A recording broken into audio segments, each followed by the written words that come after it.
Music notation can seem intimidating at first, but once you understand a few basics, it becomes an incredibly helpful system, and it opens up a whole new world of musical possibilities. So here's how it works. A set of 5 horizontal lines is called a staff. Notes can be placed on the lines or in the spaces between them. The range of our staff can be extended with the help of ledger lines. A higher position on the staff represents a higher pitch. So if we want to write a scale going up, we simply add a sequence of notes from left to right, each one higher than the last. For piano notation, we don't use one staff but 2, a so-called grand staff. The upper staff contains the notes for the right hand and the lower staff for the left hand.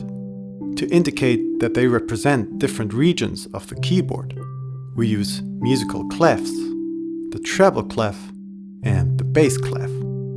These symbols tell us how to interpret the note positions in each staff. This means that even though 2 notes might look the same, they represent different notes on the keyboard, depending on the clef. This might be a little confusing at first, but there's a simple way to connect the 2 clefs. They meet at middle C. In the bass clef, middle C is placed on the first ledger line above the staff. In the treble clef, middle C is on the first line below the staff. So we can use middle C as a point of orientation to figure out any note in our system.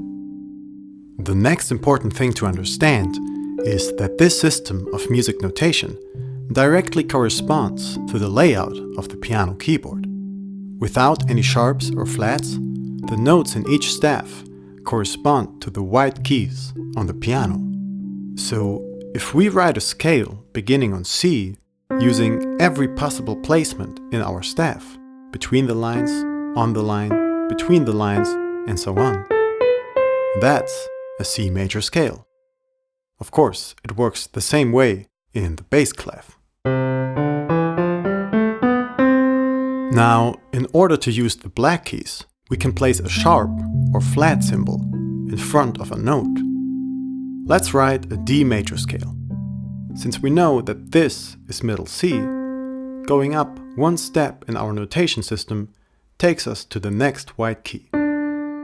Going up another step takes us to E, followed by F. Now we simply place a sharp symbol in front of the F to turn it into F sharp. And then we have G, A, B, C sharp before we get back to D. Now, if a piece of music is in the key of D major, of course it would be kind of redundant to place sharp symbols in front of every single C and F. To simplify this, we use key signatures, a set of sharps or flats placed at the beginning of each staff, right after the clef. These key signatures tell us which notes are sharp or flat throughout the whole piece. So if a song is in D major, it will have 2 sharps in its key signature. But what if you want to use a C in this piece, despite the key signature telling us that every C should be a C sharp? For this purpose, we place a natural symbol in front of the note.